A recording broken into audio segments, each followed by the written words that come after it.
Bueno, vamos a empezar con el capítulo 7. Se llama Cáscaras y estructuras plegadas. Todos estos elementos fueron estudiados por ustedes en Mecánica de las Estructuras 2, desde el punto de vista del análisis estructural. Así que acá en esta materia es relativamente poco lo que vamos a ver. Vamos a complementar el análisis estructural con lo que es el diseño y el dimensionamiento en estructuras de hormigón armado y pretensado.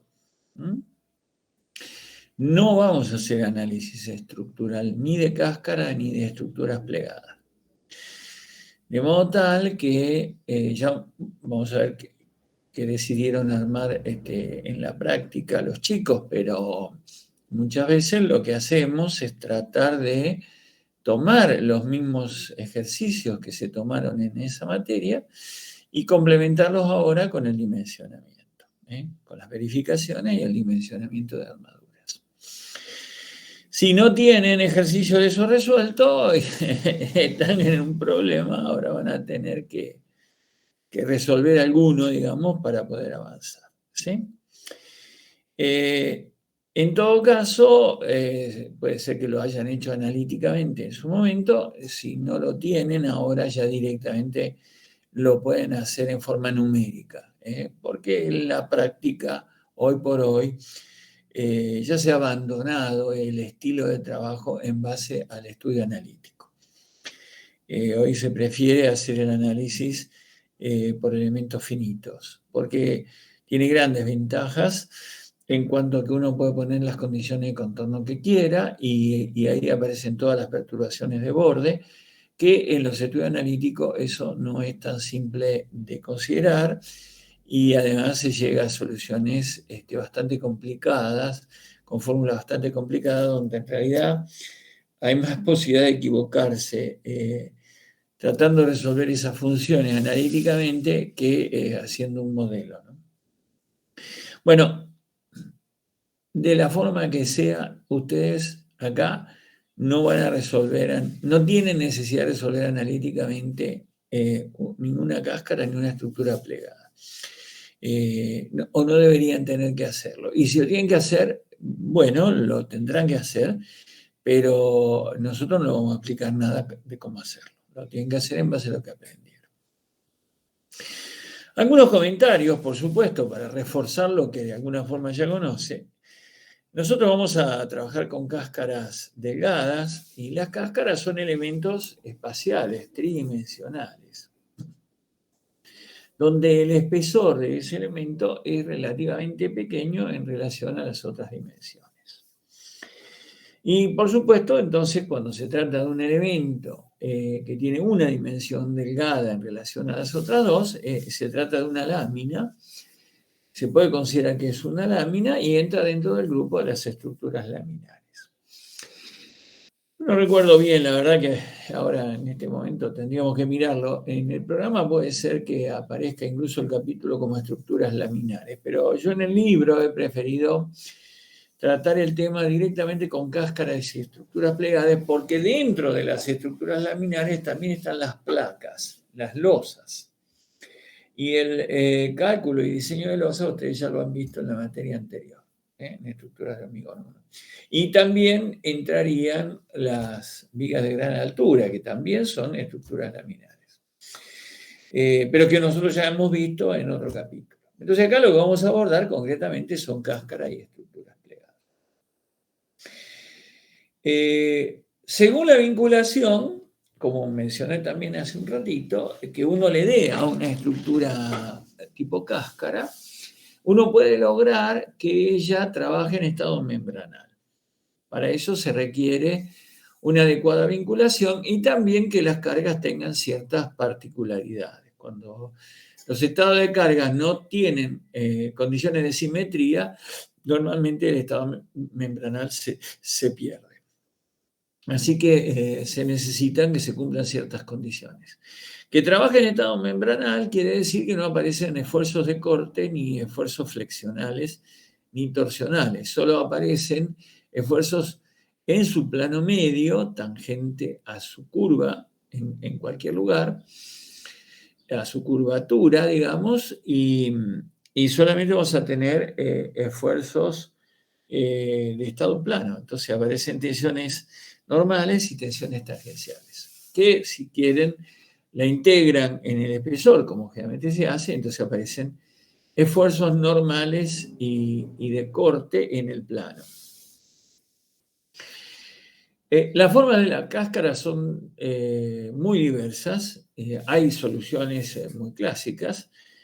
Domos, cúpulas, bóvedas de cañón corrido, bóvedas de crucería, paraboloides hiperbólicos, hiperboloides de revolución, cilindros, conoides, superficies troncocónicas, helicoides, etc. Eso es lo más típico. Pero también puede haber una combinación de ellas o algún otro desarrollo que no sea clásico. Es decir, uno puede diseñar una forma antojadiza, si la que uno quisiera. A veces la curvatura es suave, es común que sea suave, y otras veces para nada. Los elementos tienen una muy fuerte curvatura, incluso curvatura que cambia de signo considerablemente. Así que, en fin, existen amplia variedad de estos elementos. A veces pueden ser elementos estructurales macizos, y a veces pueden tener nervios, entonces puede ser que las cáscaras sean nervuradas o casetonadas. Especialmente esto cuando son luces muy, muy grandes, lo cual puede llevar a soluciones macizas muy costosas, y hacerlo nervurado podría resultar más económico, más conveniente. En cuanto a las estructuras plegadas, uno podría pensar que es un tipo especial de cáscara, donde estaría compuesto por elementos planos vinculados entre sí, en forma prismática, no prismática o poliédrica. La poliédrica, como vamos a ver ahora en un dibujo, vendría a ser la forma que más se parece en sí a una cáscara tradicional. Esta es una solución prismática. Si son placas adosadas entre ellas en una sola arista, en este caso también se unen en una sola arista, pero no es prismático porque alguien tiene el micrófono abierto. Ciérrelo, por favor.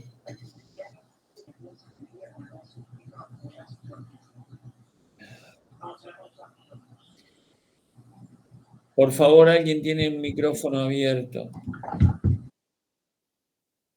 Bien. Esta sería no prismática, es decir, no hay una generatriz que se mueve paralela. Acá hay una generatriz que se mueve paralela generando la forma. Y esta es poliédrica. Esto es más parecido a un domo, por ejemplo, solo que en vez de estar constituido por una superficie continua, está constituido por todos triángulos que se parecen básicamente a lo mismo si estos triángulos fueran chiquitos. Triángulos y otros elementos, como en este caso, que también acá, por ejemplo, aparece un cuadrado. Bien. Ejemplo, fotos. No vamos a encontrar en nuestro medio una gran cantidad y variedad de cáscaras. No son estructuras muy comunes.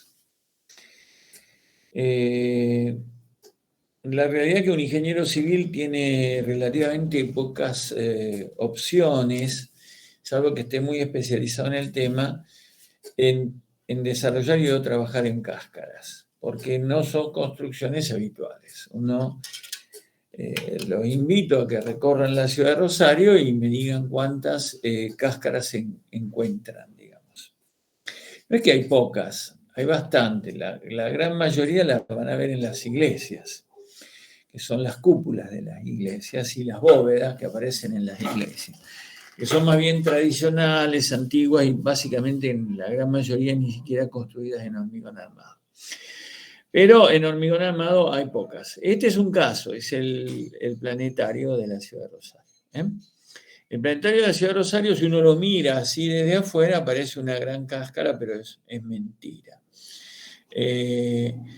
Lo único que es una cáscara acá es el techo, el domo superior. Ese domo sí es una cáscara, que es lo que techa a la bóveda celeste que hay en el interior. Si alguna vez fueron al planetario, sabrán de qué les hablo. Hay una bóveda celeste artificial donde se hacen proyecciones de la esfera celeste y uno puede ver un espectáculo. Esa cubierta es, sí, una cáscara. Lo demás, que tiene superficie curva, son placas, elementos de hormigón, pero subdivididos. Tienen vigas, tienen columnas, son como si fueran placas curvas, digamos. No es una cáscara tradicional, no son elementos de cáscara tradicional. Y después tienen la parte de abajo, termina en 5 puntas, pero también son todos elementos apoyados, son placas curvas, pero apoyadas como si fueran losas curvas. Es decir, lo único que realmente es una cáscara es este pedacito que está acá arriba. Lo conozco muy bien y conozco muy bien la estructura porque yo era jovencito, no estaba recibido todavía, cuando se construyó esta obra y yo trabajaba en el estudio de ingeniería que fue quien hizo el proyecto y el cálculo. Y a mí me tocó, aún ya no estaba recibido, me tocó hacer todos los planos y todos los detalles de armadura de esta obra.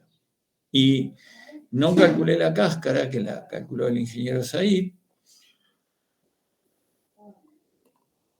ya fallecido hace unos cuantos años, pero sí hice todo el cálculo de todos los elementos que componen el exterior y el interior. Esta obra se puede decir casi que la proyecté toda yo.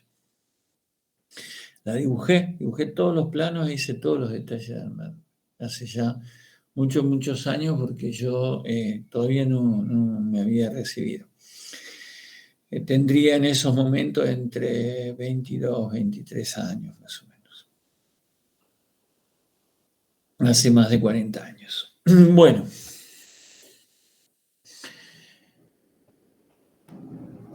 Y no hay en Rosario otra obra muy parecida a esta, que digamos.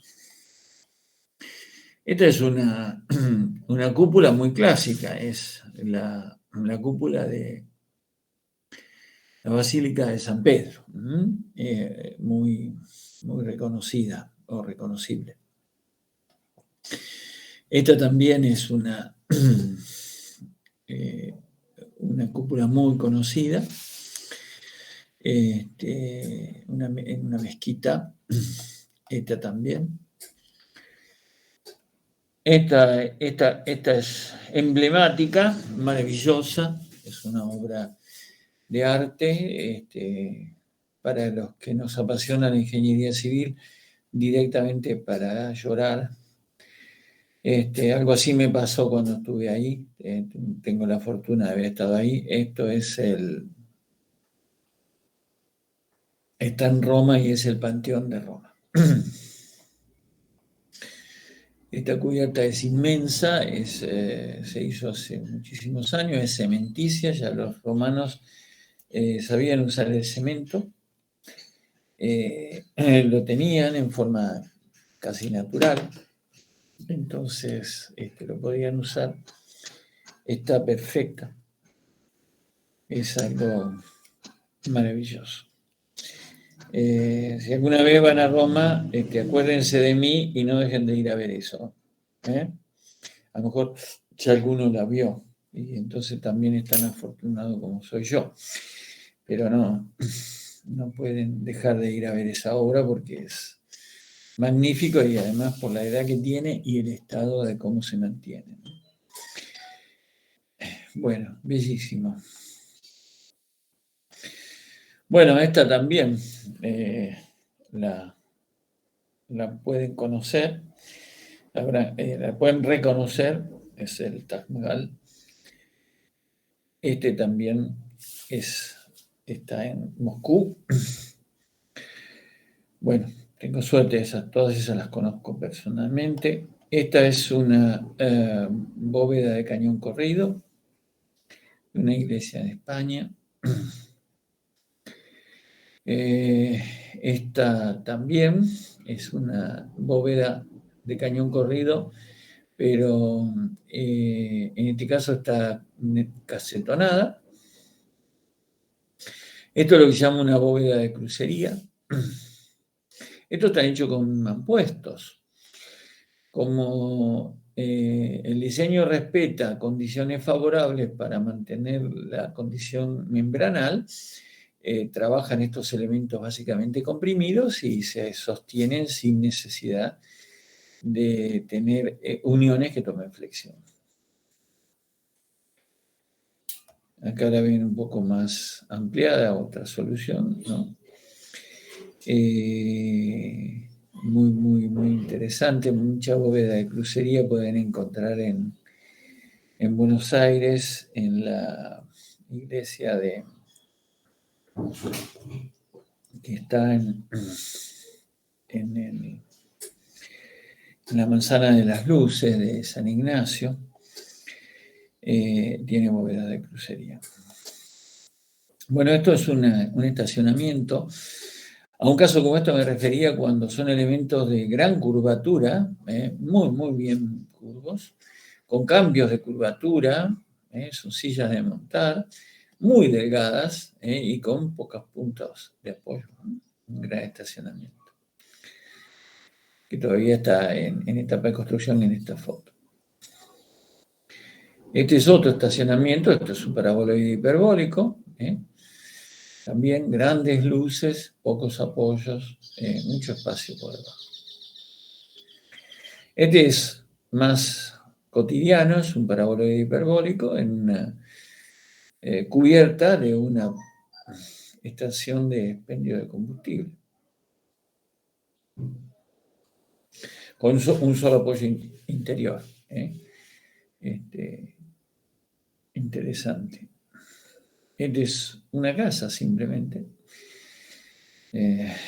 Y tiene también una cubierta en forma de sillas de montar.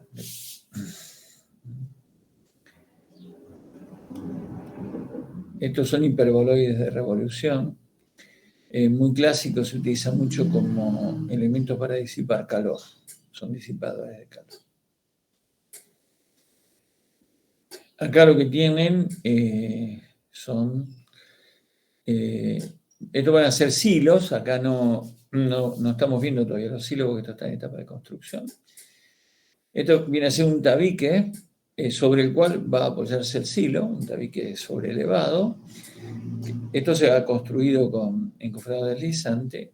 Acá se paró el encofrado, porque ahora se va a construir la tolva. La tolva, así se llama el elemento del fondo en los silos, eso lo vamos a ver más en detalle en el último capítulo. Tiene una forma cónica, cuyo objetivo es favorecer la descarga por gravedad del material que está contenido en el interior. Ahora acá se ve que se está construyendo la tolva, luego se va a seguir con el desarrollo del cilindro del silo, también con encofrado deslizante, cuando la tolva ya esté construida. Este es un proyecto que hicimos en el estudio, que acá está en una fase intermedia.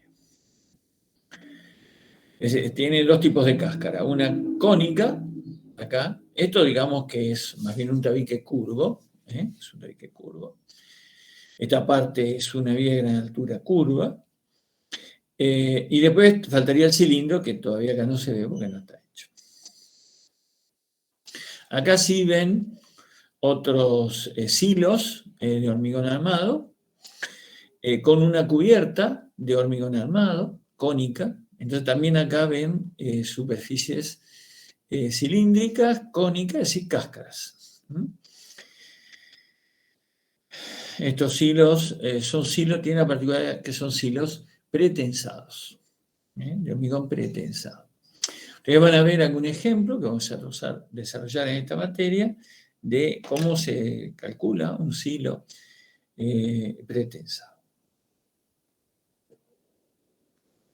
Vamos a hacer una aplicación del concepto de pretensado que ustedes aprendieron o que estudiaron ya en la materia anterior, ¿no es cierto?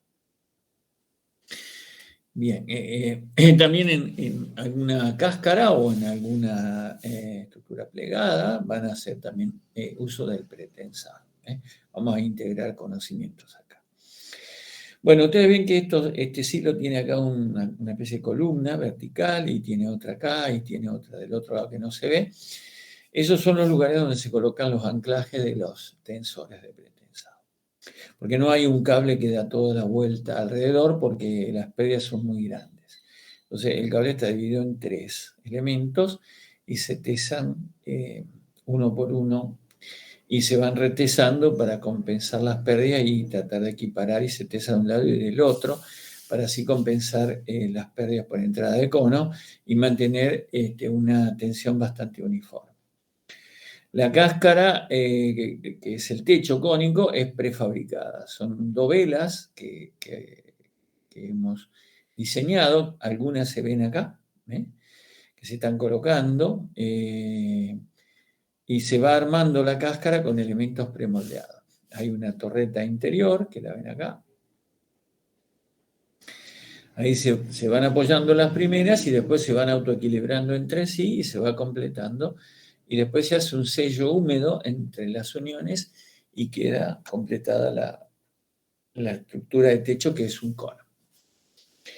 Bueno, a mí me tocó, afortunadamente, también hacer este proyecto. Yo participé en este proyecto. Y tuve dos funciones, digamos. Hice el proyecto, participé en los cálculos, planos, los diseños. Trabajaba en un estudio, el dueño de la empresa era que me guiaba en esto, porque yo era muy jovencito también, pero bueno, hice todo eso. Después incluso esto lo presentamos en un congreso en Buenos Aires, que fue bien recibido porque no había todo. Fue en los primeros hilos pretensados que se hicieron en el país.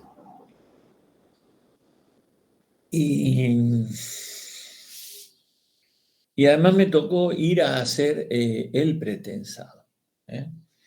Fui con la empresa donde yo trabajaba, además disponía de gastos para hacer el pretensado, así que también hice tareas de obra haciendo el tesado de estos cables de pretensado.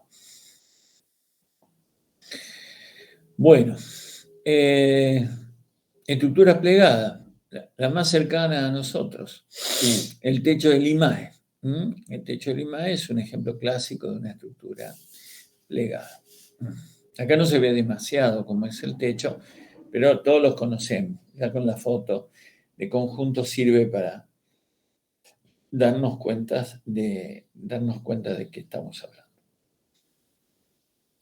Esta es otra obra, también que es una estructura plegada. Esto es del Club Rosario, hecho ya hace muchos años, una estructura muy delgada. Este es un caso particular que no tiene tímpanos, es como este caso, en vez de tener tímpanos completos, diafragmas como tímpanos, tiene vigas. Vigas para hacer el efecto de los tímpanos. Ustedes saben que las estructuras plegadas requieren tímpanos en los extremos porque al final y al cabo funcionan como una viga. La estructura plegada es una viga con una forma particular, es una viga. Entonces requiere apoyos en los bordes, una viga simplemente apoyada. Y entonces requiere tímpanos, esa es la solución clásica, pero uno puede reemplazar los tímpanos por un sistema de vigas si uno quiere ventanamiento, como en este caso, y como también en este caso que hay ventanamiento, no tenemos tímpanos. Por último, les muestro acá una escalera, que es una escalera helicoidal. Una viborita allí que está sostenida en el borde superior e inferior. Es claramente una cáscara. Y noten, les invito a que vean, aprecien, porque esto es real, esto no es una foto, no es Photoshop esto, ¿no? Esto es una foto de la realidad. Miren el delgado espesor que tiene la placa. Delgado, eso, porque el conjunto es grande, pero esto es relleno para hacer el escalón.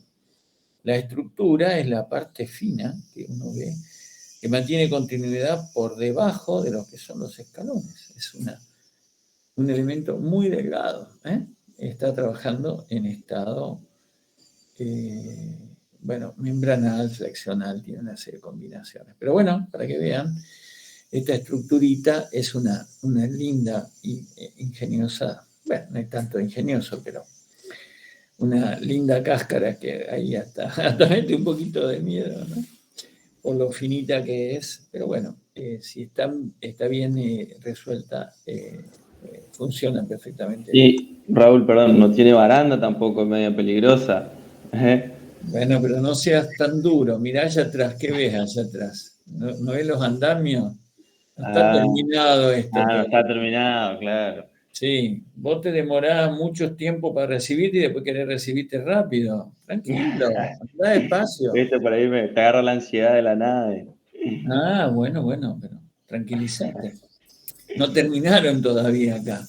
Mirá, Claro, claro, esta pared está sin revocar todavía. Y claro, esta, está y esta acá terminando. están pintando. Si lo dejaron así, está medio pintado feo, pero bueno.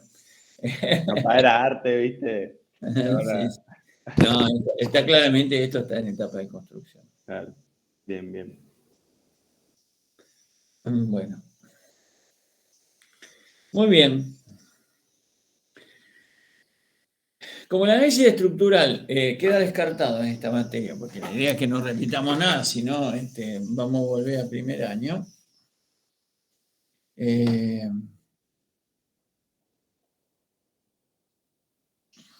Vamos a ver vamos a ir directamente a ver las prescripciones reglamentarias y las pautas para diseñar esto en hormigón armado. Entonces vamos a ver qué dice respecto a este tema el reglamento CISOC 201 del 2005, que es el que tenemos que usar.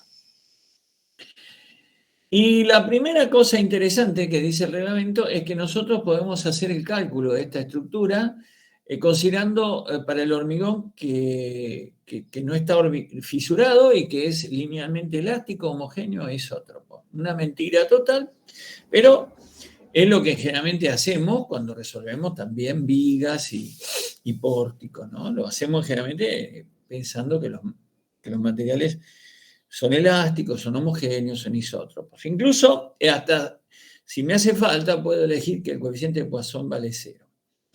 Es decir, nos dan toda esta permisividad. ¿Por qué? Porque resolver esto en forma exacta y rigurosa es extremadamente complejo y entonces nos da ciertos permisos que podemos hacer. O sea, hacer un cálculo tradicional. En definitiva, lo que aprendieron a hacer en la materia anterior directamente es totalmente válido. Eso es lo que le quiero decir con este párrafo. No es que usted hiciera un cálculo y decía, bueno, ahora me doy cuenta que lo que me enseñaron no me sirve para nada. No, en absoluto. Todo lo que ustedes hicieron es totalmente válido. Es totalmente válido. El reglamento dice, si usted quiere hacer un cálculo inelástico, puede hacerlo. Pero cuidado, elija un método que sea una base segura de diseño. Es decir, ¿qué me hace entender con esto el reglamento? Que el reglamento confía más en un cálculo elástico que si me meto a hacer un cálculo inelástico. Es decir, le tiene miedo como que yo con eso te vaya a meter la pata. Hablando así muy coloquialmente, eso es lo que el reglamento nos está advirtiendo. Dice también que puedo hacer un análisis experimental o numérico. Y eso sí es lo bueno, es la parte buena de este párrafo. Porque si me permite hacer un cálculo numérico, me está habilitando a que utilice el método de elementos finitos, que es un método numérico. Y sin duda, hoy por hoy, es la metodología por excelencia a utilizar. Si a mí me toca hacer esto, yo no tengo absolutamente ninguna duda de que lo voy a hacer por elementos finitos. Voy a hacer un buen modelo de elementos finitos o voy a hacerme ayudar con algunos compañeros de ustedes, que son los chicos que tengo trabajando en la oficina, que manejan muy bien el STAT y me hago ayudar con ellos para que me hagan todos los modelos que hace falta. A mí personalmente no me gusta ni me interesa a mi edad hacer los modelos de elementos finitos. A ustedes les gusta y yo entonces me doy el gusto de darle el gusto de que ustedes lo hagan. Después yo lo reviso y se los critico y si está mal hecho o los resultados no son coherentes, ahí me pongo yo a tallar un poco para ver cómo arreglamos eso. Muy bien.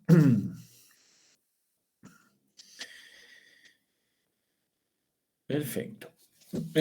Bueno, entonces usemos el método que creamos mejor. Todos los métodos están permitidos. Y trabajar con un criterio de elasticidad pura es totalmente válido. En definitiva, vamos a hacer eso. Yo no recomiendo en esto meternos en cosas mucho más complicadas. Bien. Un tema muy interesante es algo parecido a como lo que vimos en las vigas de gran altura, ¿no? Acá hay que tomar especial atención a cómo se diseñan las armaduras. Porque hacemos bien el cálculo, pero si después no disponemos correctamente de las armaduras, ese cálculo puede llevar a un mal funcionamiento de la estructura, simplemente porque no tomamos cuidado en este aspecto. De eso es lo que tenemos que hablar acá. De eso, no del cálculo. El cálculo, dejémoslo como conocido. Pero vamos a ver qué especiales cuidados tenemos que hacer para que después la estructura funcione como queremos que funcione y no que metamos la pata ahí y la cáscara o la estructura plegada no funcione correctamente. Si uno se imagina grado de complejidad en la resolución estructural, las cáscaras vendrían a ser los elementos más complejos. Si ustedes lo quieren pensar así, ¿por qué? Porque son absolutamente espaciales y salvo situaciones muy particulares, donde puede darse un estado membranal, en general vamos a tener todos los tipos de esfuerzos que a ustedes se les ocurra. Que en realidad, bueno, no se les puede ocurrir una cosa que no existe, pero todos los esfuerzos que pueden aparecer. Y pueden aparecer flectores, torsores, esfuerzos axiales, esfuerzos de corte en el plano y esfuerzos fuera del plano. Es decir, que aparecen todos los tipos de esfuerzos internos que nosotros tenemos en las estructuras, en las cáscaras aparecen. Bien.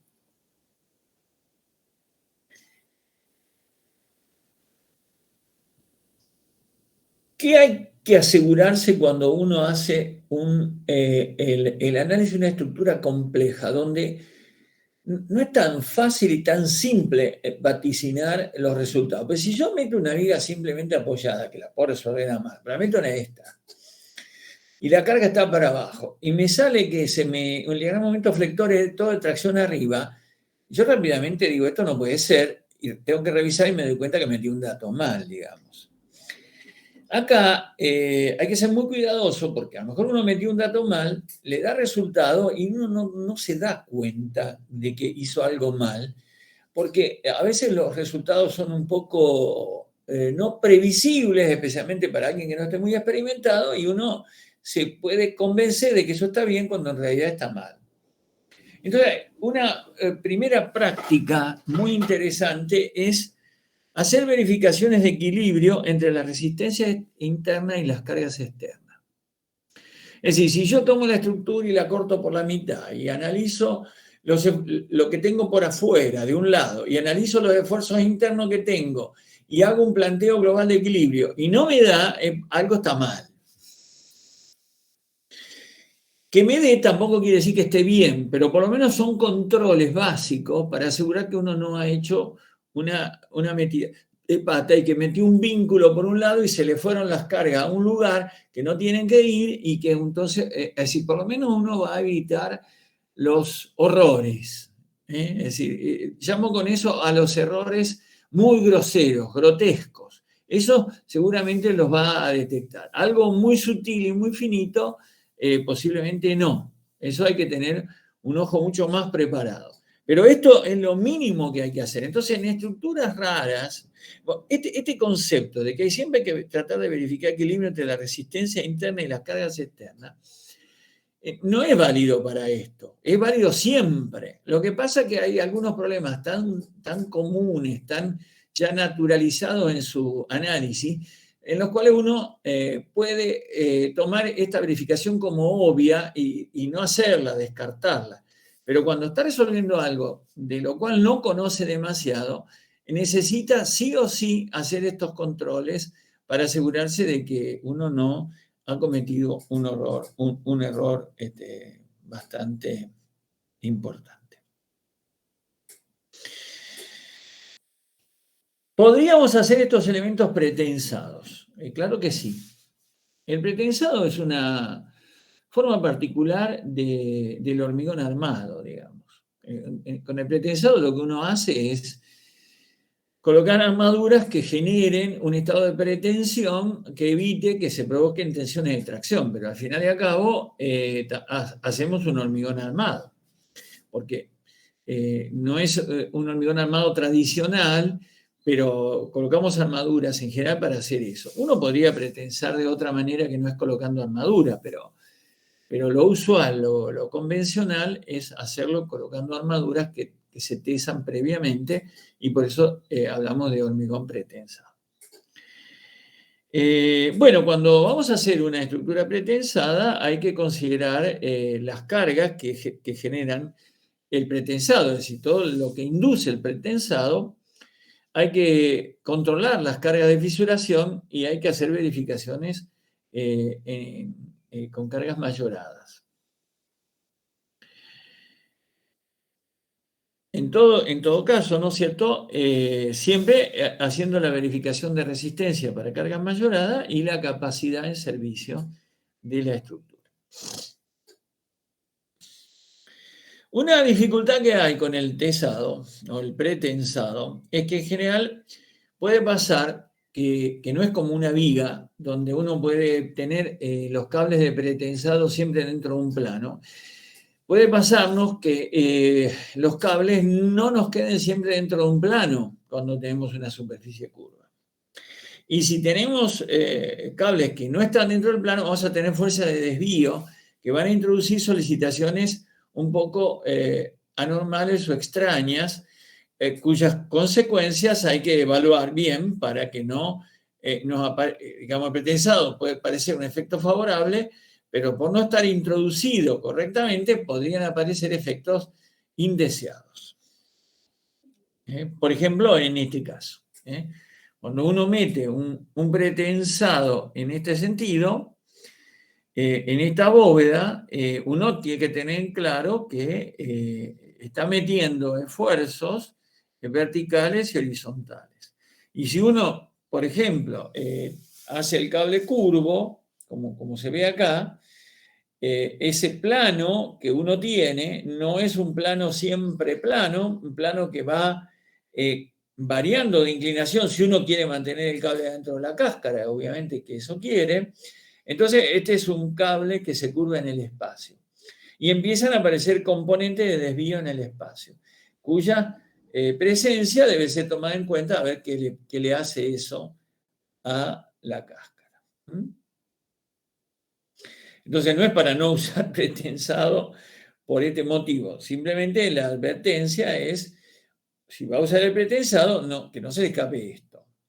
Porque si no, puede cometer un error. Cuando uno pretensa una viga, el efecto de curva lo tiene, pero está siempre en el plano. Entonces no tiene demasiado problema. Acá no puede hacer eso y entonces hay planos diferentes en la trayectoria y empiezan a aparecer componentes que se pueden salir o desviar y hay que ver en qué afecta eso a la cáscara. Entonces, es una advertencia para el caso en que se va a hacer pretensado, tener cuidado, no usar, sino perfectamente usar, si uno lo desea, pero cuidado con este primer problema de los desvíos cuando uno tiene cables curvos, ¿no? Si uno acá pretensara todo con cable recto, no pasa nada. Pero si lo va a hacer curvo, cuidado que acá va a tener doble curvatura posiblemente. El otro tema es la verificación de la inestabilidad del equilibrio. Cuando las cáscaras son pequeñas en espesor, cuando tiene un espesor muy delgado, muy pequeño y está sometida a compresión, generalmente lo que queremos es que esté sometida a compresión. Si la queremos hacer de hormigón, buscaríamos un diseño que favorezca que aparezcan tensiones de compresión, que para eso nos sirve bien el hormigón. Entonces podría producirse un pandeo, digamos, de la cáscara. No es un tema fácil de resolver, no es un tema clásico, es un problema de abollamiento en general, digamos, y tiene ciertas cuestiones y ciertos factores que hay que tomar en cuenta para hacer este control. Si uno construye con espesores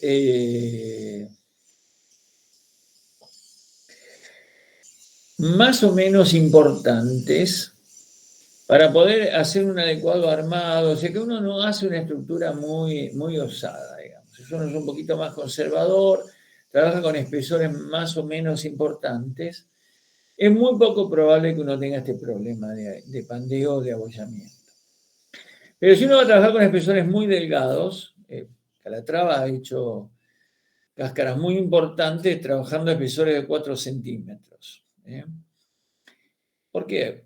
A este arquitecto le encanta estar al filo de las soluciones, digamos. Siempre está buscando, provocando a la naturaleza, digamos. Y lo bien que hace, ¿no? Pero a lo mejor a uno no le gusta hacer Calatrava y le gusta dormir más tranquilo y tiene otras pautas, digamos.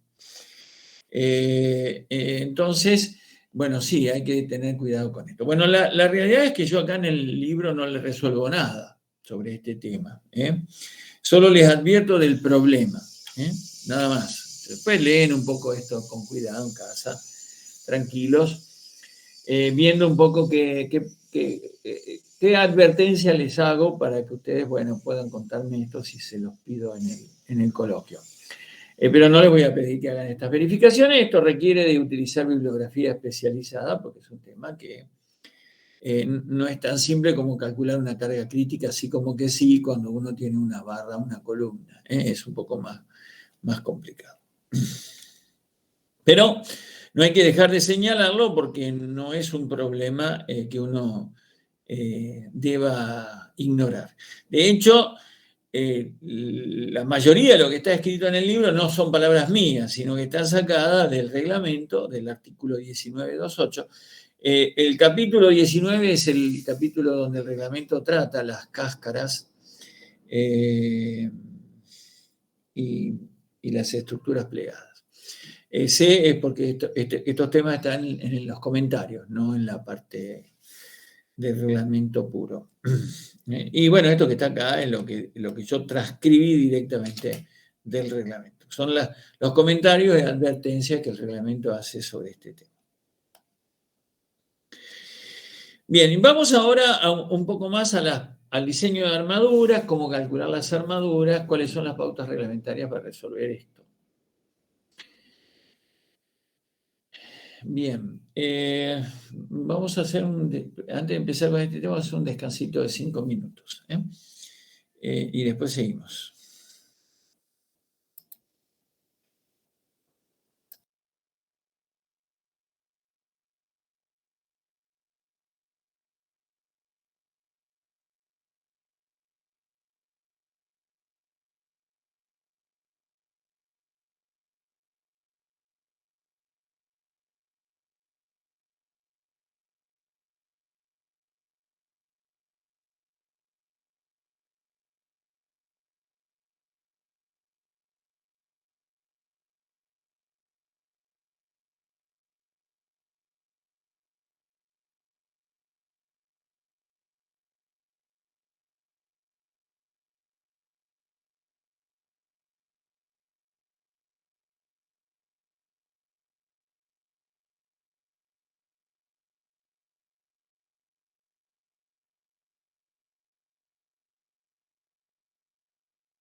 Bueno.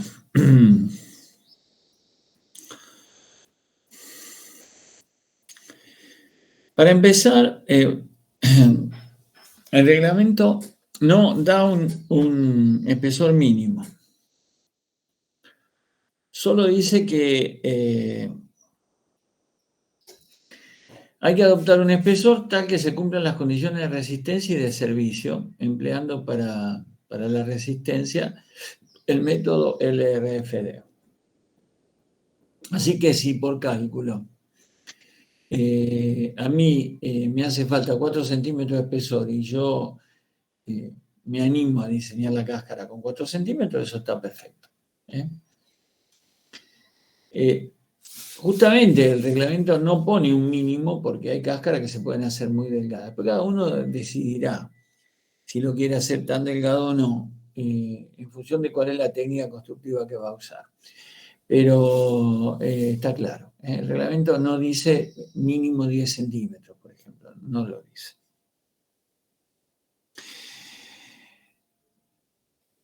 Claro, el espesor a veces está condicionado por los esfuerzos que uno tenga y por requerimientos mínimos de recubrimiento de armadura, y si uno va a poner armadura en una sola capa o va a colocar armadura en 2 capas, y los espesores de los diámetros que uno elige y las cantidades, etc. Bueno, eso ya va condicionando ciertos espesores, ¿no es cierto? Porque si uno quiere un recubrimiento inferior, va a poner doble malla. Va a dar un recubrimiento determinado. Póngale que uno, para hacer números redondos, ¿no? Pero que uno va a colocar doble malla de diámetro del 10. Ya 40 milímetros ocupan las armaduras. 2 o 3 centímetros hay que dejar entre las armaduras. Entonces, ya ahí estoy en 7. Y dejo 2 centímetros de recubrimiento arriba y abajo, ya estoy en 11, 10, 11 centímetros.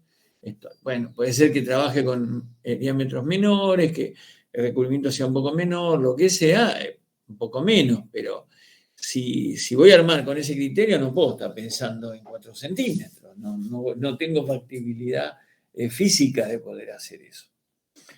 Entonces, es como que así mirándolo un poco a la distancia, el entorno de los 10 centímetros es como, por cuestiones constructivas, cuando uno va a poner básicamente doble malla, es como lo mínimo que uno puede hacer.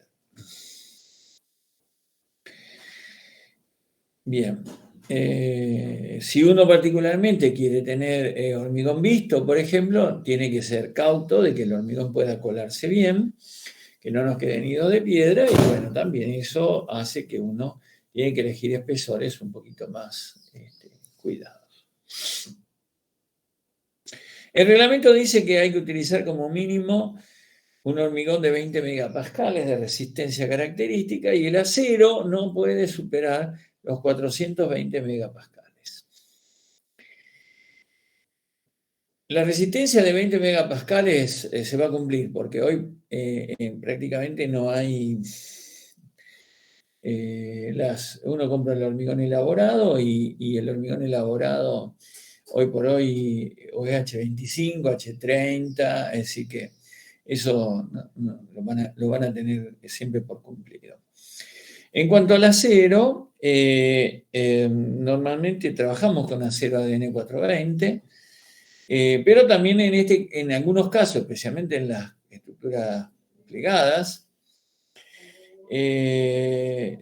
tienta para usar mallas. Las mallas comerciales que tenemos en nuestro medio tienen una tensión de fluencia de 500 megapascales. Así que, si vamos a ser rigurosos, no deberíamos poder usar mallas, porque su tensión de fluencia está fuera del rango de lo que el reglamento permite. Y bueno, ahí hay que ver si el proyectista tiene ganas o no de darle bola a eso, digamos. Pero yo tengo que comentar que eso es lo que pasa y que si se me ocurre usar malla y tengo un revisor que me dice, no podés, me tengo que hacer la boca, porque tiene razón, no tengo nada para discutir.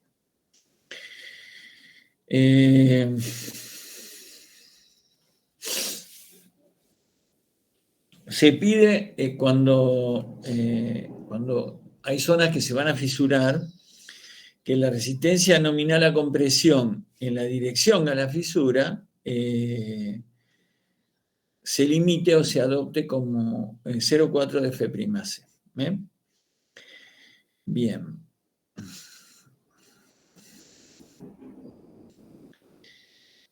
Después lo voy a decir, pero me viene ganas de decirlo ahora. Porque Corno será que no quiere el reglamento que yo use una tensión de fluencia muy alta.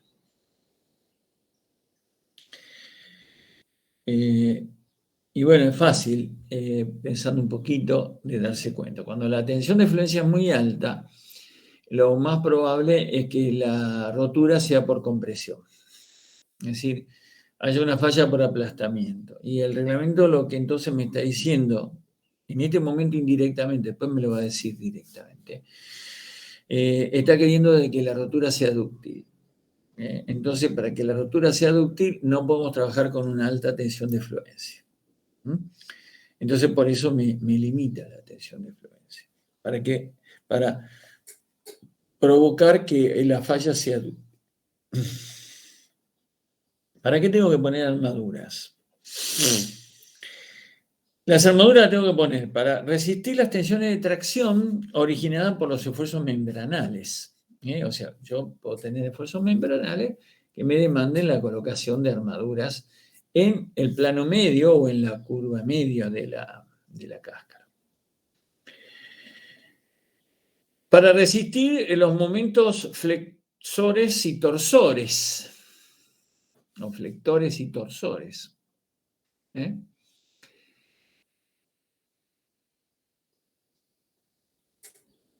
Que también demandarán de colocación de armaduras en distintas capas, según los signos y sentidos de los esfuerzos. Para controlar la fisuración por contracción y temperatura, y para actuar como armadura especial en los bordes, en los puntos de aplicación de las cargas y en las aberturas. Es decir, porque uno puede tener una cáscara que funcione bastante bien en estado membranal, pero en los bordes, entonces hay a veces que diseñar refuerzos o configuraciones especiales para que la perturbación sea mínima. Entonces ahí hay que colocar armadura para tomar recaudo o para controlar las perturbaciones de borde que se pueden producir. Básicamente, en los apoyos siempre puede haber perturbación. Cuando hay una aplicación de carga concentrada hay perturbación, obviamente, y si hay agujeros también hay perturbaciones. Artículo 19.4.2. ¿Qué dice el reglamento ahí? La armadura traccionada se debe ubicar en 2 o más direcciones y se debe dimensionar tal que su resistencia en cualquier dirección iguale o exceda la componente de los esfuerzos en esa dirección.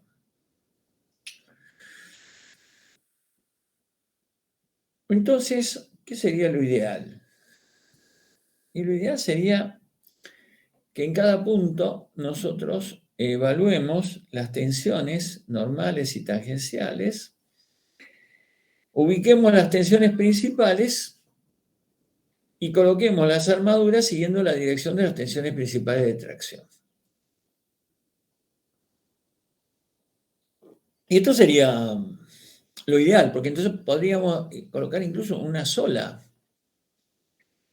armadura que va siguiendo las trayectorias de tensiones. Lo que vimos en resistencia de materiales cuando vimos corte.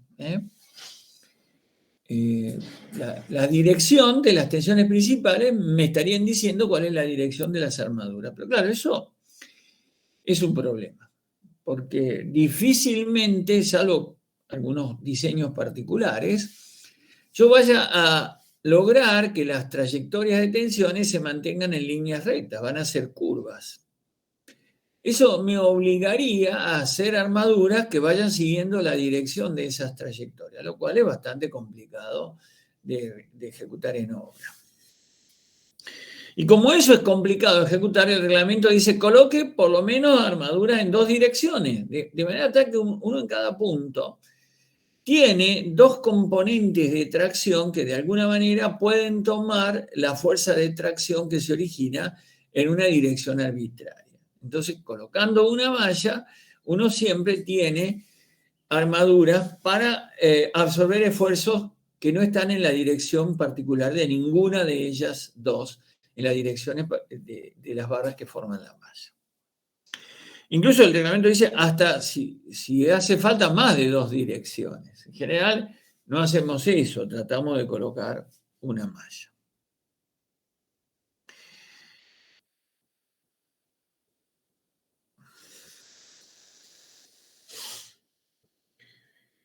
Bien. Dice el reglamento que si la armadura no se ubica en la dirección de las tensiones principales de tracción, y a consecuencia de eso se va a producir fisuras a nivel de carga de servicio que no son lo que uno quiere, que no son tan aceptables, hay que hacer un enfoque más preciso, un análisis más preciso de cómo colocar las armaduras y tomar en cuenta esas fisuras. Entonces hay que hacer un diseño de las armaduras considerando una situación como la que se muestra en este dibujo. Yo tengo la dirección 1, que es una dirección principal, y la dirección 2, que es otra dirección principal. Estas serían las direcciones principales, 1 y 2, como se muestra acá. Tensiones principales. En este ejemplo, las dos serían tensiones de tracción, pero una podría ser de compresión. Entonces, estas son las direcciones principales. Pero las armaduras no están ubicadas en la dirección de las tensiones principales, están cruzadas. A causa de eso va a haber fisuras, y las fisuras van a tener una dirección que no es ni de las direcciones principales ni en correspondencia con la malla. Van a tener un cierto ángulo. Las fisuras van a formar un cierto ángulo en relación a alguna de las direcciones correspondientes a la malla. Y la cosa acá empieza a tener un cierto grado de complejidad, porque uno tiene que hacer un análisis donde, repito, las direcciones principales son unas, las direcciones de las barras que conforman la malla son otras, y las fisuras que se van a generar no coinciden con ninguna de esas. Tienen otra dirección. Entonces, ¿cómo evalúo yo, cuando me va a pasar esto, si las armaduras que coloque son suficientes o no son suficientes? De eso se trata este problema. Esto no se resuelve tan sencillamente, no es tan simple. Requiere todo un análisis para hacer las evaluaciones necesarias para saber qué armadura colocar o si las que uno diseñó están bien diseñadas o no. ¿Y cómo se hace si uno tiene que recurrir a este análisis? Tiene que ir al capítulo 1, armadura oblicua respecto de la dirección de la solicitación, en el libro Estructura de hormigón armado, tomo 2, de León Harmony. Y ahí van a encontrar la solución a este problema. Si ustedes me están siguiendo atentamente, ustedes dirán, pero ¿cómo? ¿Cómo voy a hacer yo si me piden un práctico acá? Me dan un ejercicio, tengo que diseñar la armadura, tengo que ir a estudiarme el libro, porque el profe acá, muy graciosamente, se lavó las manos, dijo, vayan allá, mírenlo allá. ¿Se habrá lavado las manos el profe o habrá alguna alternativa? Porque tal vez haya alguna alternativa. Este vendría a ser el método más preciso. ¿No habrá alguna alternativa? Bueno, si yo no me he detallado demasiado en este método es porque efectivamente hay otro método alternativo. O sea, hay otra forma de resolver esto que no es siguiendo este procedimiento. Y ese método alternativo es el que vamos a usar. Y ahora vamos a ver de qué se trata. Dice el reglamento. En forma alternativa, la armadura para los esfuerzos membranales se debe dimensionar como la armadura requerida para resistir los esfuerzos de tracción axiales más los esfuerzos de tracción debido al corte por fricción requerido para transmitir el corte a través de cualquier sección transversal de la cáscara. Es decir,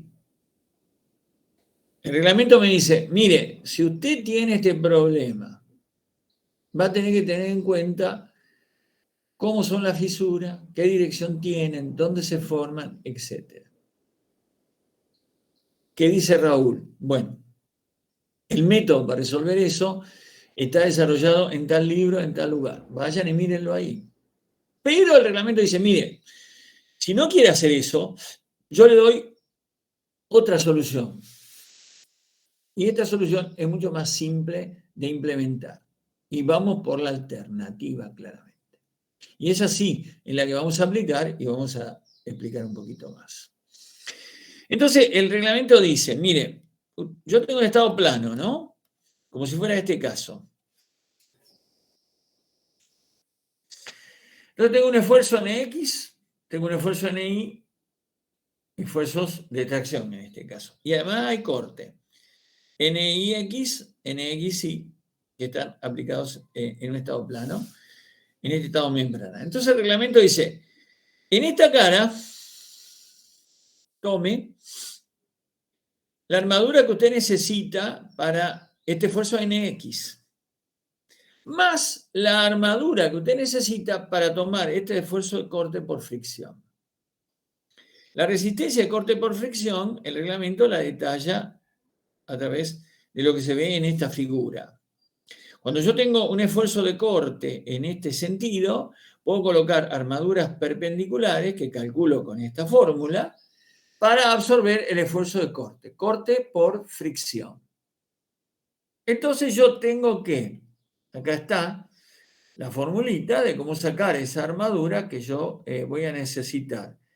Por un lado, por la fuerza NX, U, y por otro lado, por la fuerza tangencial NXY, que tengo que considerar el coeficiente de fricción correspondiente y entonces proceder al diseño. Es decir, cuando yo en esta superficie de un elemento básico, fundamental de la cáscara, observe que tengo una fuerza N y una fuerza NXY, en este caso NX y NXY, yo tengo que poner la armadura que me pide NX y sumar a esa armadura en esa dirección la que necesito para tomar este esfuerzo de corte por fricción.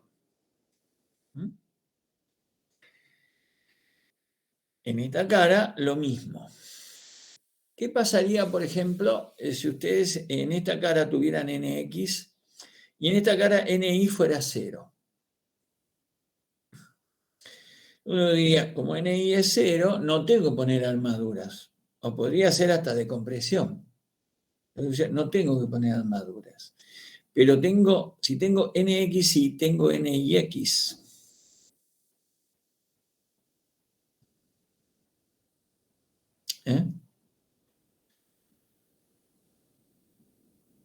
Algo está mal escrito acá, porque si esto es NXY, esto es NXY. Esto es NIX y esto es NIX. En este dibujo la nomenclatura no está bien. Acá, o en esta cara o en aquella, ahora habría que mirar cuál. Esta está bien, esta está mal. No sé que esto es un libro, no presté demasiada atención, pero esto... La nomenclatura siempre, el primer índice expresa la dirección perpendicular al plano. No, que ya está bien. La dirección perpendicular a este plano es Y y la dirección de la fuerza es X. Entonces esto es NIX. Y esta que tiene el eje X, esta es NXY. Bueno, si esta es NXY, esta también. Y esta es NIX, está bien. Estos dos esfuerzos tienen los índices al revés, por lo menos para la nomenclatura que usamos nosotros en resistencia material. Tanto no importa porque al final y al cabo en valor absoluto son iguales. Bueno, pero lo que yo le quiero decir que a causa de un N de tracción pongo armadura de tracción. Si tengo N de compresión no pongo, pero a causa de la aparición de tensiones tangenciales tengo que poner armadura perpendicular a la sección en ambas caras, en ambas direcciones. Porque si hay NXY, hay NYX. Entonces tengo que poner armadura de corte por fricción en este sentido y también en sentido perpendicular. Si acá NI fuera nulo, podré poner menos armadura en este sentido, pero tengo que seguir poniendo. No es que, como no hay tensión de tracción, no tengo que poner armadura. Tengo que poner armadura para tomar el corte por fricción. Y corte por fricción hay en las dos caras por la ley de Cauchy. Entonces, cuidado con eso. Bueno, después hay que agregar a estas armaduras que se calculan de esta forma cuando tengo el estado membranal, para los esfuerzos membranales, las armaduras que se necesiten para tomar torsor, corte y flexión. Entonces, si hay un momento flector, pongamos que en esta cara hay un momento flector de tracción arriba, yo tendría que, y esta armadura para tomar estos esfuerzos la pusiera en doble capa, en la capa de arriba tendría que aumentar la armadura por el efecto de la flexión. En general, los esfuerzos de corte, salvo puntos donde hay cargas concentradas muy, muy importantes, no es crítico el esfuerzo de corte en la dirección Z, ¿no? El QZ no es un esfuerzo que suele ser demandante de armaduras. Bueno, entonces tendría que tomar en cuenta esos esfuerzos. Si hay torsión y flexión, habría que también hacer la rotación tensorial y ver cuáles son las direcciones principales de las armaduras de torsión, de la composición, o las que dan los momentos principales. ¿Qué dice el reglamento respecto a las armaduras que se necesitan por flexión? Dice, con respecto al diseño de armadura necesaria por flexión, bueno, no, esto es lo que digo yo. Vamos a ver lo que dice el reglamento. Cuando para observar los momentos flectores, dice, se requiere armadura solo en una cara de la cáscara. Esto lo dice el reglamento, no yo. Se deberán colocar cantidades iguales de armadura cerca de ambas superficies, aun cuando el análisis no indique inversión de los momentos flexores. A ver, si en esta placa yo tuviera en esta cara un momento flector de tracción abajo y en esta cara un momento flector de tracción abajo, no hay ninguna duda que si esto fuera una losa, uno pondría armaduras abajo en ambas direcciones y arriba no pondría absolutamente nada. ¿Por qué? Porque estaría todo comprimido, ni una sola armadura arriba. Cuando uno arma una losa que está simplemente apoyada, pone solo armadura en la cara de abajo, no pone en las dos caras. Pero el reglamento dice que yo tendría que poner armadura en ambas caras, aunque el cálculo me diga que no hace falta. Eso es lo que dice el reglamento. Ahora bien, si uno se pregunta, ¿por qué el reglamento dirá eso? El reglamento dice eso porque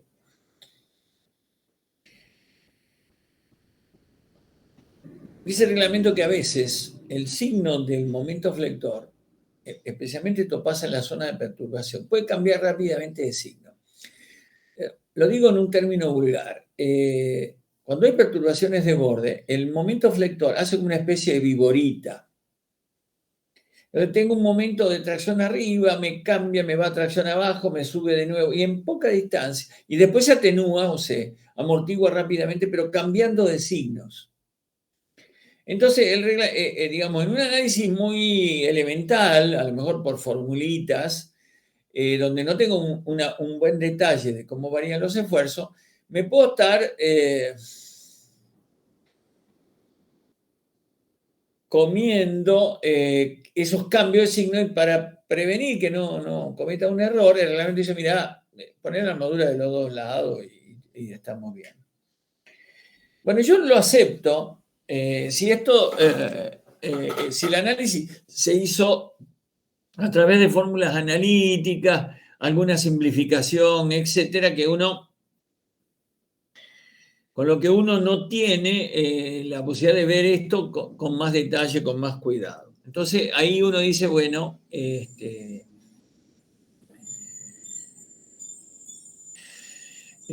hagamos lo que dice el reglamento. Pero si yo hice un estudio muy cuidadoso por elementos finitos, donde densifiqué bastante bien la malla, yo puedo saber perfectamente si eso me pasa o no me pasa. Entonces, si yo tengo un análisis muy cuidadoso, punto a punto, pero muy cuidadoso, punto a punto, y no observo una inversión de signos, yo sé si respetaría lo que dice el reglamento. Porque en mi análisis me da un perfecto conocimiento de la situación y este supuesto cambio no pasa. Y entonces, ¿para qué voy a hacer esto? Entonces, esto queda un poco a criterio del proyectista y de la información que él tenga. Como dije antes, si se meten con un reglamentarista que le dice, usted tiene que hacer esto porque el reglamento se lo pide, yo lo terminaré haciendo porque al final, si firmé un contrato donde dice que voy a respetar lo que está escrito en el reglamento, estoy atado con eso, pero primero lo voy a pelear y voy a argumentar con lo mismo que estoy argumentando acá. Es decir, mirá, yo hice un cálculo por elemento finito con una malla cada 10 centímetros y todo ese análisis me indica perfectamente cómo son las perturbaciones de borde, cómo varían los momentos flectores. Esa inversión no está. ¿Por qué me pedís eso? Eso el reglamento lo hace por las dudas, pero si yo no tengo duda, ¿por qué lo voy a hacer? Bueno, estos son todos comentarios que hace un profesional que tiene alguna experiencia en esto. Desde el punto de vista académico, yo podría haber cortado acá y decir, tienen que ponerlo. ¿Por qué? Porque lo dice el reglamento. Pero me gusta, si puedo, y lo sé, hacer el análisis crítico, porque eso es lo que un ingeniero tiene que hacer. Siempre que pueda hacer el análisis crítico. Entonces, ¿por qué esto es así? Esa pregunta uno tiene que tener toda su vida. Esto lo voy a hacer así, ¿por qué lo voy a hacer así? Hacer el análisis crítico, de preguntarse por qué esto es así o no es así. ¿Qué grado de razonabilidad tiene?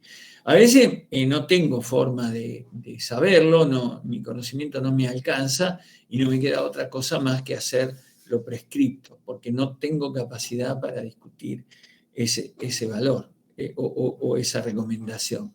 Si la tengo, bienvenido, la uso.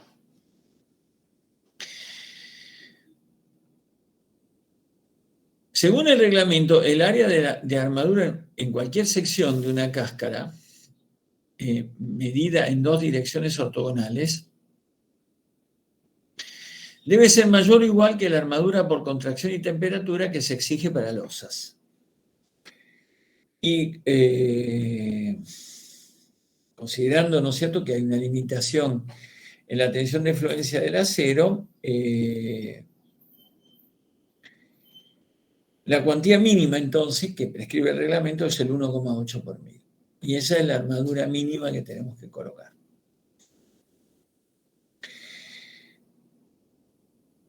La armadura de tracción en la cáscara tiene que estar limitada, dice también el reglamento, y esto es lo que yo les anticipé, de forma tal que se alcance la fluencia antes que el aplastamiento del hormigón por compresión o que sobrevenga el pandeo de la cáscara.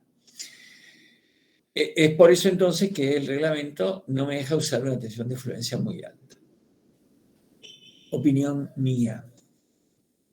500 y 420 no es tanta diferencia, no es tanta, no es poco, es casi un 20%, pero no me parece que sea una locura. Una cosa es 420 y otro es 840, 500 y 420. No parece tan alocado. Pero bueno, lo que está escrito es eso, y yo mucho no puedo hacer, ni nadie puede hacer mucho contra lo que está escrito. Dice el reglamento también que si uno no va a colocar las armaduras siguiendo la dirección de los esfuerzos principales y va a diferir más de 10 grados, y seguro que en algún lugar lo va a hacer, hay que controlar la cantidad de armadura necesaria para controlar la fisuración bajo cargas de servicio. Así que el control de fisuración, si uno no ha podido colocar las armaduras siguiendo las direcciones principales, o si, digamos, difieren muy poco. Si difieren más de 10 grados, ya habría que ver qué pasa con la fisuración. En algunos elementos, eso es muy típico, por ejemplo, de las bóvedas de cañón corrido, hay una clara concentración de tensiones. Algo parecido también pasa con las estructuras plegadas, como la del techo del IMAE, por ejemplo, que es una gran viga con una forma de placas quebrada de manera que forma un contorno trapezoidal. Esto, en vez de ser una forma trapezoidal, es curva. Esto funciona como una viga que está apoyada en los extremos. Esta sería media sección transversal de la viga. Pero tiene una zona superior comprimida, que hay un eje neutro, y una zona inferior traccionada. En el sentido longitudinal, estamos hablando de las tensiones longitudinales que provocan la colocación de armaduras longitudinales. Entonces el reglamento dice, mire, si le va a pasar esto y usted quiere hacerlo así como yo le digo, usted puede concentrar todas las armaduras que tiene que colocar en esta zona en el borde donde están las mayores tracciones. Uno puede hacer una concentración. ¿Cómo saca la armadura que concentra acá? Tome todo el diagrama de tensiones de tracción, intégrelo en la zona traccionada, vea cuánta armadura necesita y concentre toda la armadura en este borde. Eso es lo que hacemos cuando calculamos una barra flexada. Cuando yo calculo una viga de hormigón armado con una sección rectangular, hago eso. No me doy cuenta, yo no integro manualmente las tensiones, uso tablas, me salen ya los valores de algún lado, pero buscándole la vuelta que quieran, yo concentré todas las tensiones de tracción y las puse en el borde más traccionado. Acá, como yo estoy haciendo un cálculo elástico, me aparecen tensiones de compresión y de tracción. En la viga, yo hago un análisis ya fisurado y no veo las tensiones de tracción porque simplemente las descarté. Acá sí las veo porque hice un cálculo elástico. Entonces, en la zona de tracción, yo busco mi diagrama de tracciones, lo integro, saco la resultante, prácticamente la resultante es un triángulo. En este caso no sería tan... Si yo tomara como que es un triángulo, no le erraría mucho, estaría incluso del lado de la seguridad. Y toda esa armadura la concentro en el borde. Pero el reglamento me dice, no obstante que usted ha decidido concentrarlo en el lugar donde no estaría entonces usted colocando armadura, por lo menos tiene que colocar una cuantía del 3,5 por 1000. Por lo menos el 3,5 por 1000. Entonces, si yo voy a armar esta zona que está comprimida con el 1,8 por 1000. Esta zona que está traccionada, pero donde no voy a colocar las armaduras de tracción, 3,5 por 1000, y en el borde inferior todas las armaduras concentradas para tomar la totalidad de la tracción. El reglamento dice que si quiero, estas armaduras que coloqué acá, las puedo descontar de estas. O sea, vos pensar que toda la fuerza de tracción se toma en parte con esta armadura que reparto acá y lo que me falta, digamos, lo concentro en el borde inferior. Entonces esta sería armar esto muy parecido a cuando armamos una viga de altura, cuando armamos una viga esbelta, hacemos cosas así, parecido a esto. Bien. La armadura de una cáscara no puede tener una separación mayor a 200 milímetros o 2 veces el espesor de la cáscara. Y si la tensión principal de tracción excediera este valor, que está acá, entonces hay que concentrar un poco más las armaduras, no separarlas tanto. Entonces, en ese caso, separar como máximo 1,5 veces el espesor de la cáscara. Si la cáscara tuviera 10 centímetros, estos dos valores coincidirían, pero si pasara esto, que hay tensiones de tracción muy importantes, me limitaría a 15 centímetros. En cuanto a los empalmes y anclajes, Hay que usar lo mismo que dice el reglamento para cualquier elemento común, convencional, pero incrementar los valores un 20%. ¿Por qué me pide un 20%? Porque no sé, es el precio del desconocimiento. Tomen los libros especializados en hormigón armado y van a encontrar frondosa literatura sobre losas, sobre vigas, sobre columnas. Ensayos, pero de cáscara mucho no van a encontrar. No es un tema con un estudio súper avanzado. Entonces, el reglamentarista, al no tener tanto conocimiento, dice, me voy a tomar algún recaudo. Y el recaudo acá es, hago lo mismo que en los otros casos, pero por las dudas pongo un 20% más. Y pongo longitudes mínimas de 500 milímetros, no menos que eso. Además hay que separar los elementos en donde están las uniones. En una misma sección no puedo empalmar más de un tercio de la misma armadura. Y eso también va en contra del uso de mallas, porque si yo quiero usar mallas comerciales, lo que voy a hacer es empalmar el 100% en una determinada sección. Voy a superponer dos mallas. Y ahí entonces no cumpliría tampoco con esto. Así que el tema de uso de mallas, no quiere decir que yo no puedo usar mallas. Yo le puedo hacer mallas especiales. O sea, cuando son cantidades muy grandes, las fábricas me fabrican mallas con el diseño que yo quiero. Yo podría hacer un diseño de malla donde los empalmes no sean del 100%. Eso lo podría lograr. Y también podría pedir que me lo hagan con un acero ADN 420. Entonces trabajar con, pero son todas mallas especiales. No estaríamos usando mallas estándar. Bien. Y con eso damos por terminado este capítulo de cáscaras. Esto es muy para trabajar en la práctica. Todo lo que yo comenté son todas las reglas prácticas para calcular, diseñar armadura, con algunos conceptos nuevos de cosas que no hemos estado haciendo en otros elementos. Bueno, es lógico que no lo hiciéramos porque estos son elementos que no hemos tratado todavía, por lo menos en las materias anteriores no se ha hecho, y entonces aparecen estas cosas novedosas. Esto es como un recetario, chicos, ¿eh? O sea, esto es así medianamente porque es así, o sea, yo he tratado de justificar todo, pero lo que pude, traté de justificarlo.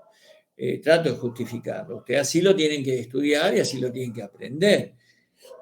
Así lo tienen que contar en un coloquio.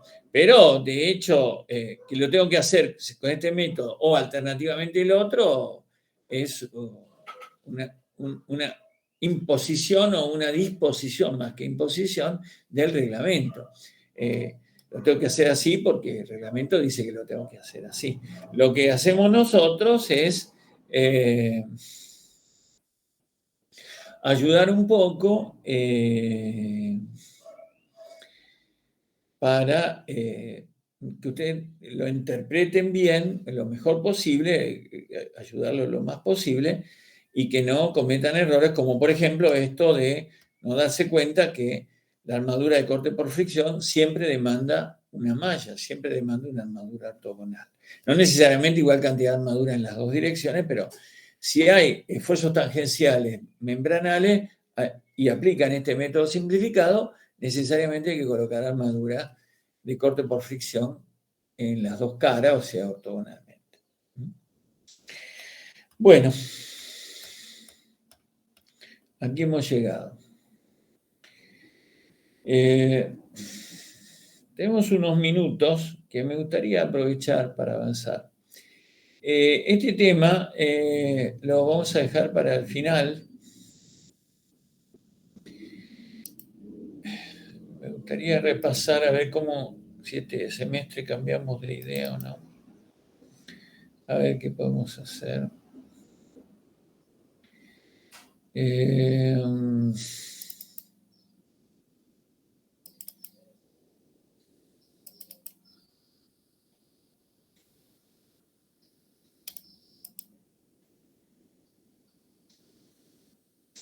Sí, la idea es que hoy usaríamos todo el tiempo para esto. Y después está previsto dar silos y el último tema que sea depósitos. Porque siempre tengo miedo de que por ahí no lleguemos. Bueno, vamos a empezar silos hoy. Vamos a dedicarle unos minutos a eso. Así podemos disponer del tiempo para estar más cómodo. ¿Qué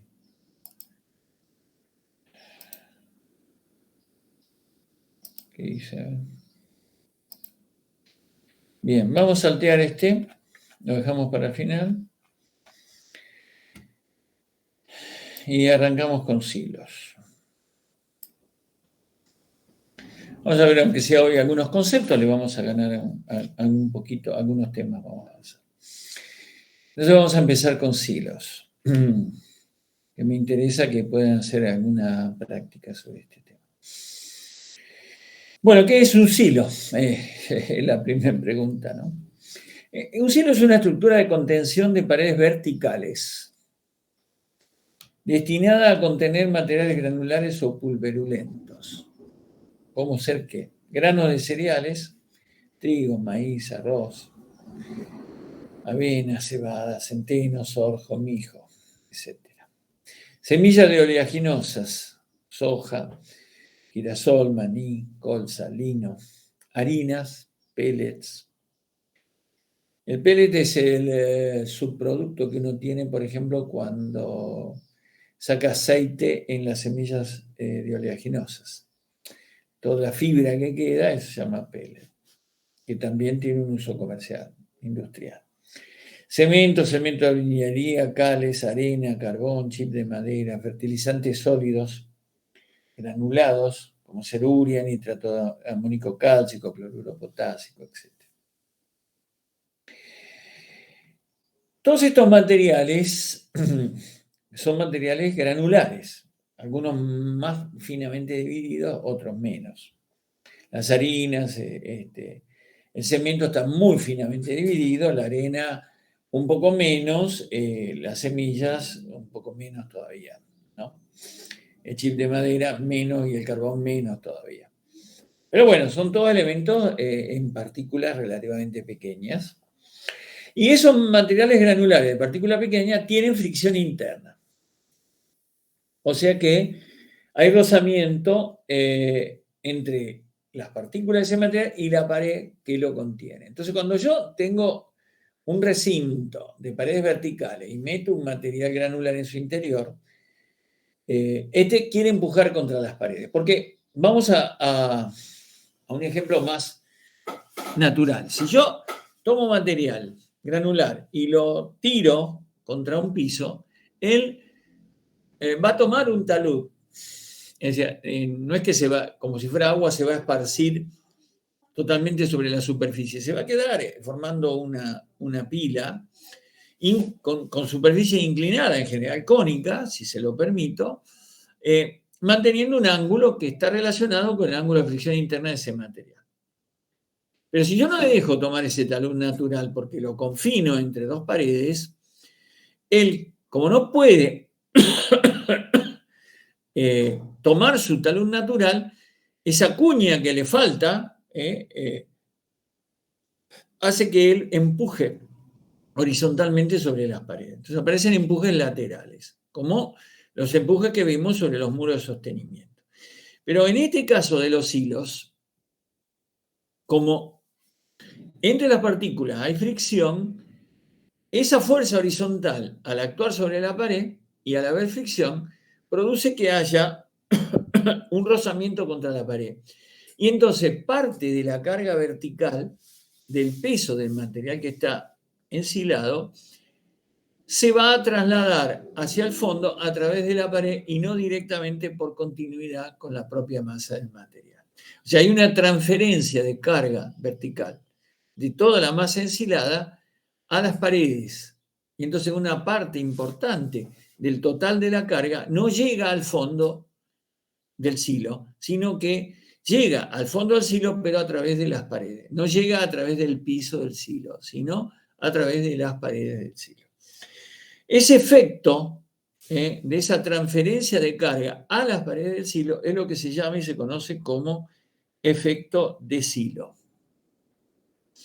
Y esto constituye la principal diferencia con los depósitos, que dentro de los depósitos están, y eso lo vamos a ver entonces en la última clase, están los tanques, están las cisternas, que tienen como objetivo contener líquidos. Y en los líquidos no hay fricción.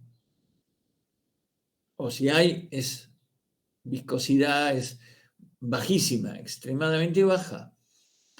En un líquido todo el peso se considera que va al fondo. En cambio, en un silo tiene esa particularidad, que una parte significativa de carga se va a ir por las paredes. Y la presión que yo tenga en el fondo va a ser menor que la presión que yo tengo si yo considerara la carga total del silo y no tuviera esta transferencia a las paredes.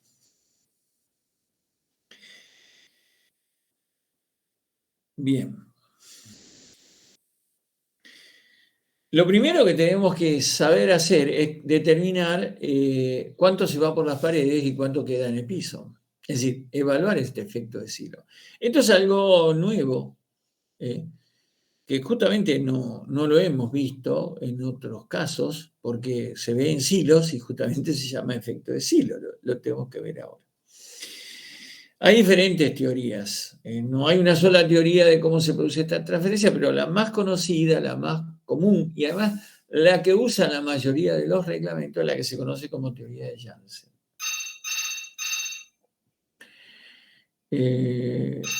Y es la que nosotros vamos a tratar en este curso. Otras teorías tienen que buscar un libro especializado en silo y van a encontrar todas las otras. Pero acá no vamos a estudiar un montón de teorías. Vamos a ver esta y vamos a ver que el reglamento o los reglamentos que vamos a hacer nosotros usan esa teoría, entonces de hecho vamos a profundizar esta. Las otras son parecidas, obviamente. Hay que utilizar alguna norma, también en general hay que utilizar alguna norma, como para todo tipo de estructura, uno termina aplicando alguna norma, donde hay pautas de diseños y criterios que uno tiene que considerar para sacar estos efectos que las cargas de los materiales aislados producen sobre las paredes y sobre el fondo de estas estructuras. Hay varios reglamentos o normas que se pueden usar. Por ejemplo, la DIN 1055 del año 87, hoja 6, carga de célula y silo, es una norma muy antigua, es del año 1987. Una norma australiana que es del año 96. El Eurocódigo 1, parte 4, que es determinación de acciones en silos y depósitos. El Código Británico. El Código ASI 313 del año 16.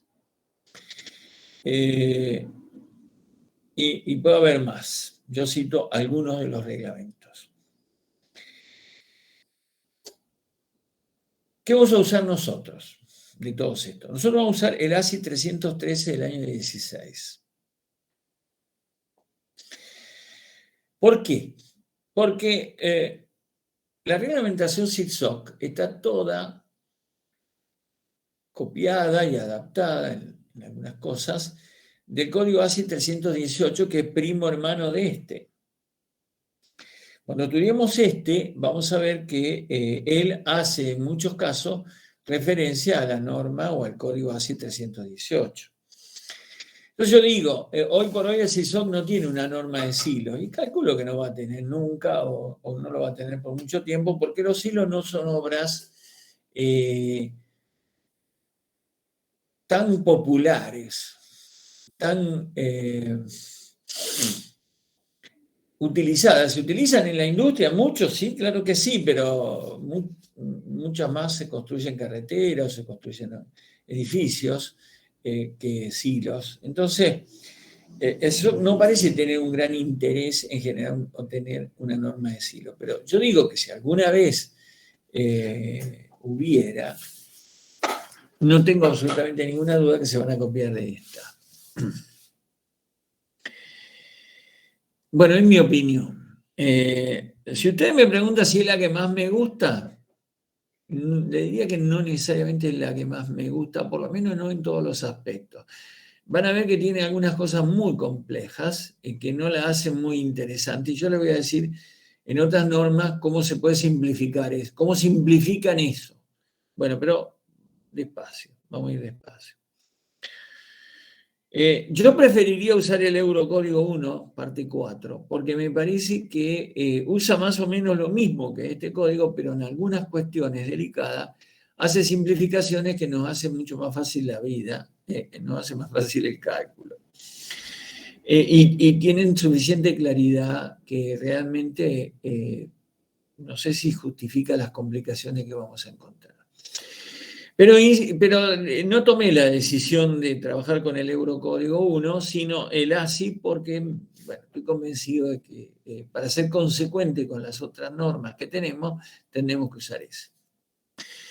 ¿Por qué le cito la norma DIN 55 del año 87, siendo una norma tan antigua? Es una norma alemana. Hoy la norma alemana actual, la vigente actual, no es esa, sino que es una nueva norma de Silo que emana del Eurocódigo 1, parte 4.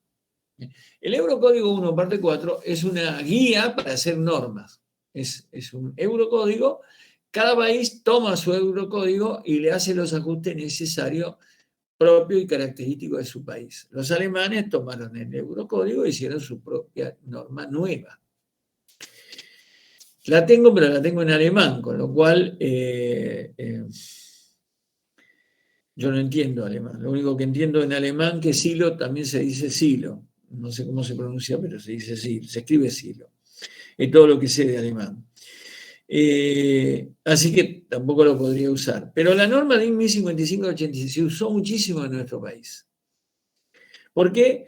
Porque en nuestro país hubo una tradición hace muchos años de tener ingenieros que conocían alemán, muchos ingenieros que conocían alemán, entonces usaban las normas alemanas. De hecho, nuestro SITSOC versión anterior es un derivado de la norma DIN 1045.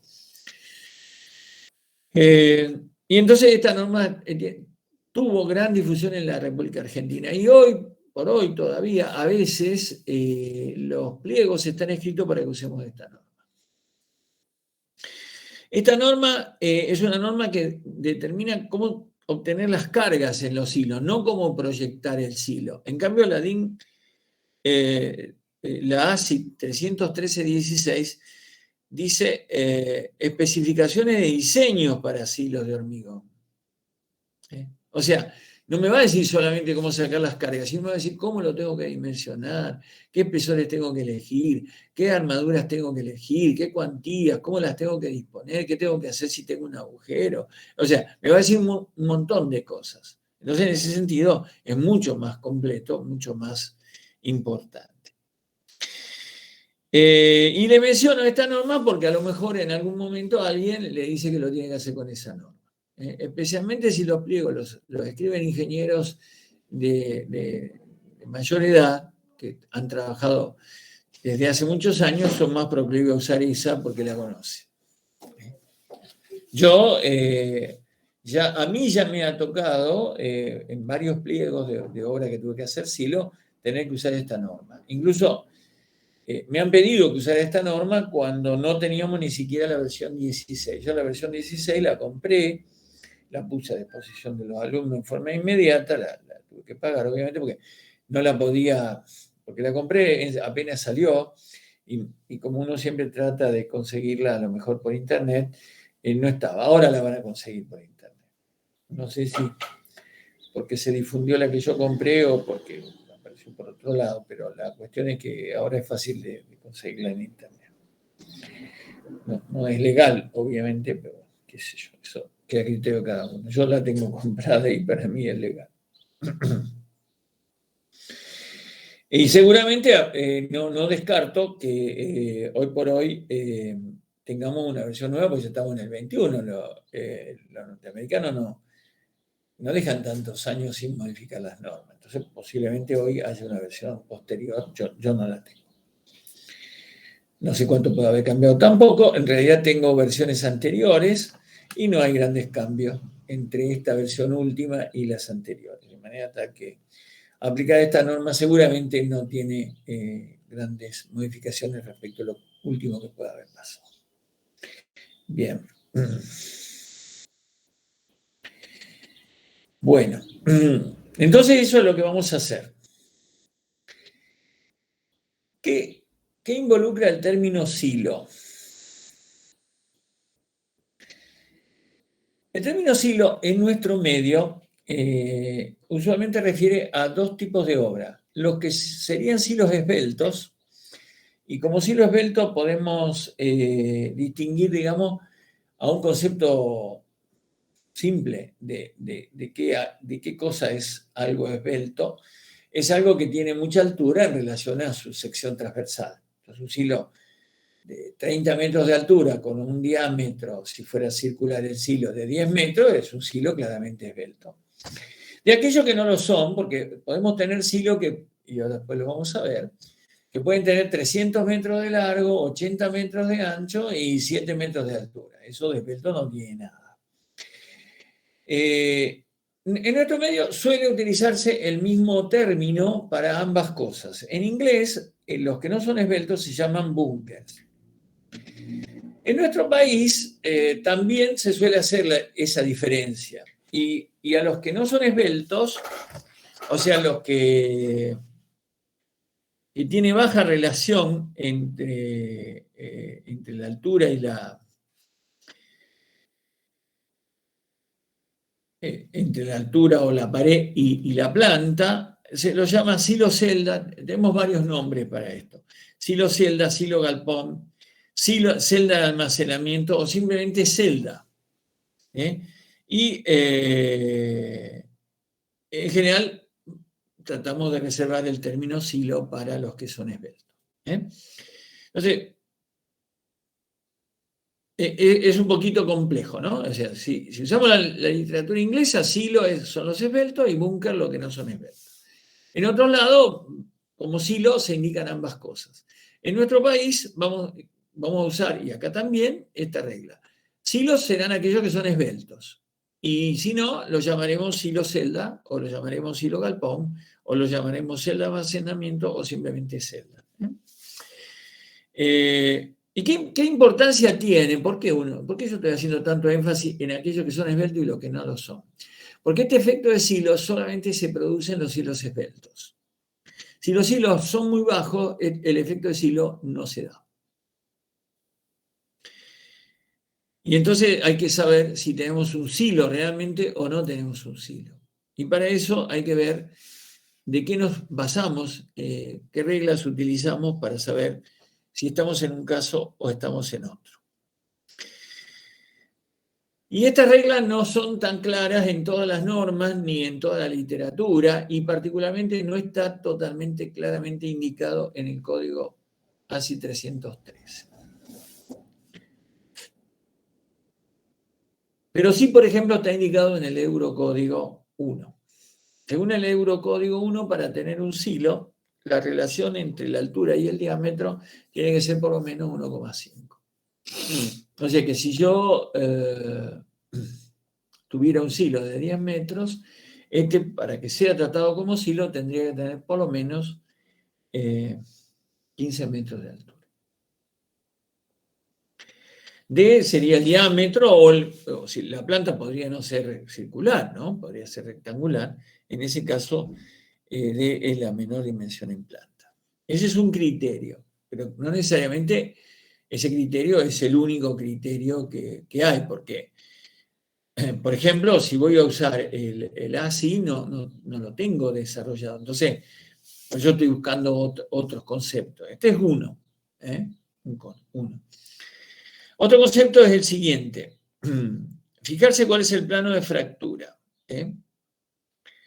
Si el plano de fractura que tomamos desde el fondo, este sería el plano de reposo, el plano de fractura, intercepta la pared, tenemos un silo. Si el plano de fractura, tomado así del vértice opuesto, digamos, no intercepta la pared, sino que se me va por el techo, este es un silo bajo, no es esbelto, entonces esto sería un silo celda o sería una celda. El de la izquierda sería un silo, el de la derecha sería una celda. ¿Qué diferencia?